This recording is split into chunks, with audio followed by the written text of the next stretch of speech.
Kinuyog ng ang isang lalaki sa Intramuros, Maynila na itinuturong nagpasimula ng sunog doon kahapon na tumupok sa mga bahay na mahigit 500 pamilya. Wala pang pahayag ang lalaki. May unang balita si Jomer Apresto. Emosyonal ang 55 anyos na tinderang si Aling Merlita na isa sa mga nawala ng tirahan dahil sa sunog na sumiklab sa Intramuros, Maynila kahapon. Gabi na raw sila nakauwi ng kanyang asawa mula sa pagtitinda ng payong at sigarilyo sa Quezon City. Kasamang natupok ang ilan nilang paninda na aabot sa 5,000 pesos ang halaga at 3,000 pesos na ipon na pamasahe sana nila pauwi sa kanilang probinsya. Kaya gusto ko na umuwi ng Tacloban. Kasi mata ko na mabubulag na ako. Wala na natira. Pansamantala muna siyang tutuloy sa San Agustin Church kasamang ibang nasunugan. Ang karamihan naman sa mga nasunugan, dinala sa Delpan Sports Complex.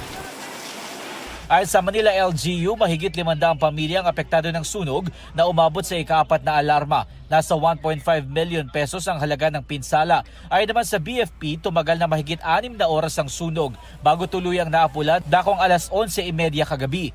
Nahirapan daw silang mapasok ang lugar dahil may kasikipan ng mga kalsada sa Intramuros. Bukod pa dyan ang kakulangan ng mga fire hydrant sa lugar. Napansin natin na malakas yung hangin. Then yung isa lang po yung fire hydrant natin dito sa area na ito. Medyo malayo na po yung, mayroon pang dalawa pero medyo malayo po siya. Wala pang impormasyon kung mayroong nasugatan o namatay dahil sa sunog.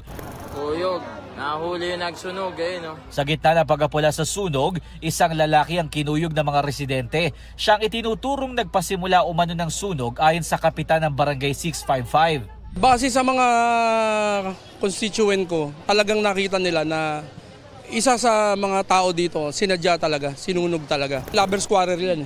Kalalaya lang nitong tao. Yung asawa niya, yung babae, nag-asawa ng kapitbahay din. Siguro, nawala sa isip. Nasa kustodiya ng Ermita Police Station ng lalaki na nakatakdang i-turn over sa BFP. Sinusubukan pa siyang makuhanan ng pahayag. Ito ang unang balita, Jomer Apresto para sa GMA Integrated News.